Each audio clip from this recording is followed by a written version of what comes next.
Alright, so I'm out in the garage tonight. I got a wastegate actuator off of a turbo that I picked up off of Craigslist. And so anyway, it's like a 25 pound spring, and I need to replace that to something closer to like 6 pounds or 7 pounds or 8 pounds, something like that. So anyway, I know that when I was looking, I didn't see anything on YouTube, any videos of like a wastegate actuator or how to mess with it. And I honestly don't even know if this is gonna work. I just read some stuff on online and then kind of had the idea, and so I'm trying it out. So anyway, basically your wastegate actuator is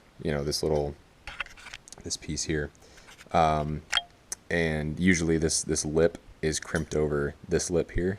But anyway, so what's inside of one of these is basically the lid, which is nothing. This little rubber, like fiber reinforced rubber thing. Okay, and then below that you've got the actual the rod that goes to the wastegate on the turbo. So you've got that next, and then the spring, and then that's it. So they're super simple. Anyway, this is a super stiff spring, and so what I did was went to Ace and bought a much less stiff spring. And I'm just basically, I mean, they're not the same diameter.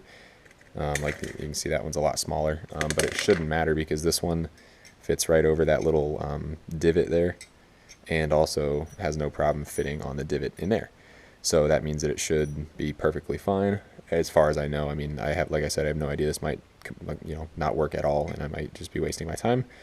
But anyway, as far as I can tell, this should work. So what I'm going to do is clip this down to that size, give or take a little bit. I might add an extra coil just so it's a little bit more stiff, because this is, I measured it out, this is about a 4 pound spring, so that's hardly anything. But the good news is I'll be able to run a manual boost controller and be able to turn that up. So it's better to have it low, in my opinion. So anyway, this is about a 4 to 5 pound spring, and this one is like a 20 pound spring. This one's pretty serious. And so anyway, I'm going to go ahead and cut this one down to size and throw it in there and then see what happens. So after I cut this and get it in there, I'll start again. Okay, so I've got that spring cut down to closer to this size. Like I said, I cut it a little bit longer than this one just to give it a little extra like preload, so it'll be a little bit stiffer off the bat.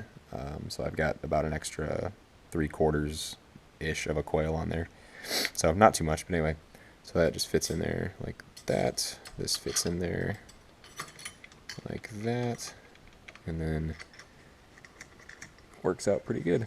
Then I think it should be completely fine once this is on there, because this helps guide the little piston, and then once this is on there, I think that should work fine. So anyway, that's what we're gonna do. I'm gonna try and get this in there, get the top back on, and then crimp the sides back down, and make sure that it's good, and yeah, that'll be that. So that is what's inside a wastegate, and theoretically, as long as this works like I'm thinking it will, that's how to change the spring. So super simple stuff. So I just finished getting it all back together.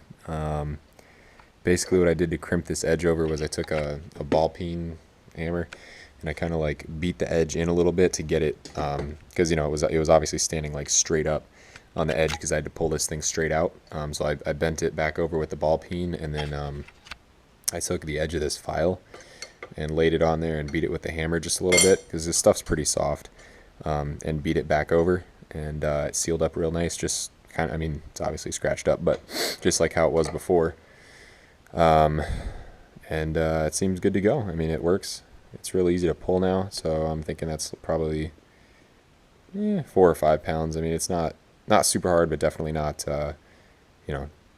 not just gonna like fall open, I don't think. So anyway, that means I can put a boost controller in between the wastegate in here, and we should in between the boost line and the wastegate, and then I can adjust the boost from there. But that's awesome. I mean, that was super easy. It took me maybe 25-30 minutes to do the whole thing. The worst part was peeling this metal away to get it out. But no, it totally worked good. So I think I'm gonna sand it up a little bit, because there's like some sharp edges on here from prying it open, and there's a bunch of scratches from holding it in the vise and stuff. So I'm going to sand that down a little bit and call it a day. So anyway, that's that.